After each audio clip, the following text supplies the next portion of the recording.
So, Rick, we're having you on because you have a column about Bryce Harper and whether or not he should be part of the All-Star game. He hits a home run last night, but this is kind of typical for Bryce. Didn't have any other hits, couple strikeouts, 1 for 5. His average dips, I think, down to about 211. Is that where he's at? I'd have to look, but hey, the home run was a game winner. I'm gonna give him props for that. You don't think he should be part of the All-Star game, right? No. I didn't write that. I wrote that he shouldn't start. Gotcha. I didn't say he should not be part of the All-Star game. That'd be great to say that. Mm-hmm. But I think when you're hitting 211 and you weigh 220, if you're not hitting your weight, that's not a thing. I mean, I get it. It's a DC. Hey, the national fans voted him in as a starter, so he should start. But I think he should hit in the first inning and then take the rest of the day off on that kind of thing. But it's at home. He's going to be in the home run derby. I think he can win the derby.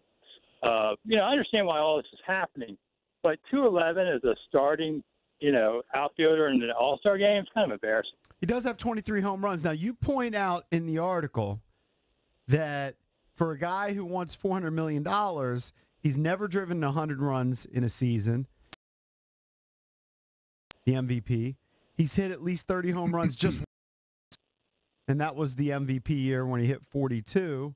In 2016, he hit 243. I mean, do you even think the Nationals should sign him? Like, how do you think? It's hard to say with funny money because it's not like you and I are paying it or beer will be cheaper. But, you kind of cripple your team a little bit with that much money in one guy. And Bryce, Bryce has not been the second coming of Mickey Mantle. I know I'm going to get a lot of grief for this, but, hey, he's a 6-time All-Star. He's got an MVP. He's 25 years old. I kind of look back at Harmon Killebrew and Frank Howard in another column, and they both played 7 years in D.C. too. Harmon was the beginning of his career. Frank was in the prime of his career. And what that showed you was you should re-sign Harper because, Harmon was okay for his first 7, but then he hit that 25 kind of range too and went on to become a Hall of Famer. So you're taking the chance of walking away from a Hall of Famer over money just as he hits his prime. And that would be kind of a shame to watch him hit, 40 homers every year for the Yanks. To be fair, to be fair, Rick, if he doesn't get hurt, like he missed 50 games last year. If he doesn't get hurt last year, he would have crushed the 100 RBI mark. Probably, yeah. I mean, he hit 313, I think, last year. So he had a great year. I mean, he's had 2 really great years, and the rest have just been, okay. And I thought he would be just consistently more okay, and the injuries have bothered him a little bit.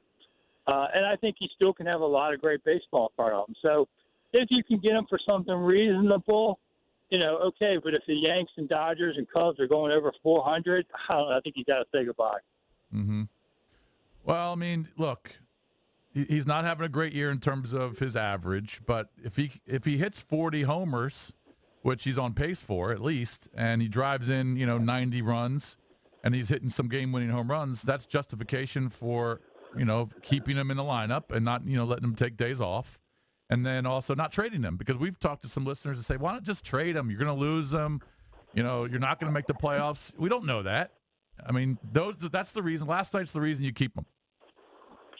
Well, yeah, I mean, his average box score seems to be 0 for 2 with 2 walks. He's leading the league in walks, too. He's having a decent year despite the low average. But, they need him to really carry them to some wins. I mean, it's been a tough year for the Nats with injuries and all. It's like you said, if he hits 40 homers and all, and he hits year, I wouldn't say it was a great year. Mm-hmm. But tap out of this eventually. It's not this year. He's still got a lot of great baseball in front of him. I'll say this. I mean, I know people are killing Bryce, and a lot of people are blaming him for the team's struggles, but at least he's out there every day. Strasburg's always missing time, always missing starts. It doesn't ever seem to be a real serious injury. He takes forever to get back. He has a million rehab starts.